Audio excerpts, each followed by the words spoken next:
রাতভর জেলে কাটালেন। বাড়ি ফিরতেই আল্লুকে জড়িয়ে ধরলেন স্ত্রী সন্তানেরা।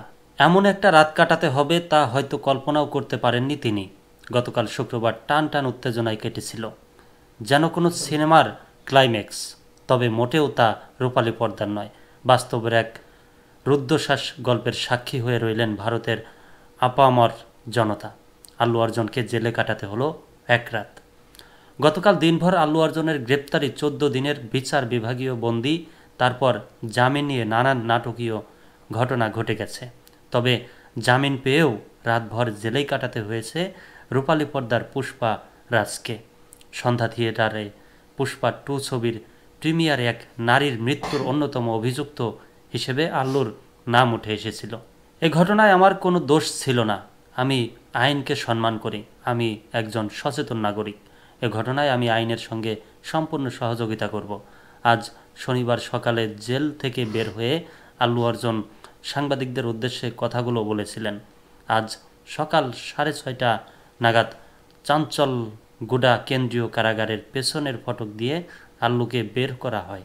এই দক্ষিণী তারকার বাবার ও শ্বশুর তাকে জেল থেকে আনতে গিয়েছিলেন। জেল থেকে বের হয়ে সাংবাদিকদের মুখোমুখি হয়েছিলেন আল্লু অর্জুন। এরপর তিনি যান হায়দ্রাবাদের গীতা আর্টসে। এখানে দক্ষিণী ছায়াছবির দুনিয়ার কিছু ব্যক্তিদের সঙ্গে অভিনেতা দেখা করেন। এখানে অপেক্ষায় ছিলেন পুষ্পার পরিচালক সুকুমার। তাকে দেখেই আল্লু আলিঙ্গন করেছিলেন। সুকুমার এ সময় আবেগপ্রবণ হয়ে পড়েছিলেন। এরপর আল্লু অর্জুন সোজা চলে যান নিজের বাড়িতে। বাড়িতে সবাই তার অপেক্ষায় পথ চেয়ে বসেছিল। 4 ডিসেম্বর রাতে সন্ধ্যা থিয়েটারে হঠাৎই আল্লু তার নিরাপত্তা কর্মীদের নিয়ে হাজির হয়েছিলেন। ভিড়ে ঠাসা সন্ধ্যা থিয়েটারে আল্লুকে সামনে থেকে দেখে দর্শক উন্মাদ হয়ে যান। এর জেরে পদদলিত হয়ে প্রাণ হারান 35 বছরের বেরুতি, আর তার 13 বছরের ছেলে ও ঘটনায় গুরুতর আহত হয়েছিল। বেরুতির ছেলে শ্রীতেজ এখনও চিকিৎসাধীন, ভেন্টিলেশনে আছে সে। বেরুতির পরিবার আল্লু অর্জুন, তার নিরাপত্তা কর্মী এবং সন্ধ্যা থিয়েটারের মালিকের বিরুদ্ধে মামলা করেছিল। আর সেই মামলার ভিত্তিতে গতকাল দুপুর 12টা নাগাদ আল্লুকে তার জুবিলি হিলসের বাংলো থেকে গ্রেপ্তার করেছিল হায়দ্রাবাদ পুলিশ। এরপর তাকে চিক্কোদপল্লী পুলিশ স্টেশন নিয়ে জিজ্ঞাসাবাদ করা হয়।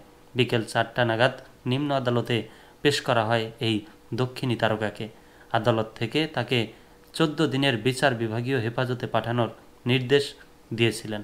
আল্লু এই গ্রেপ্তারিকে চ্যালেঞ্জ জানিয়ে তেলেঙ্গানা উচ্চ আদালতের দ্বারস্থ হয়েছিলেন। তেলেঙ্গানা আদালত অভিনেতাকে 4 সপ্তাহের অন্তর্বর্তী জামিন দিয়েছেন। উচ্চ আদালত এই মামলার আগামী শুনানির দিন ধার্য করেছেন 2025 সালের 21 জানুয়ারি।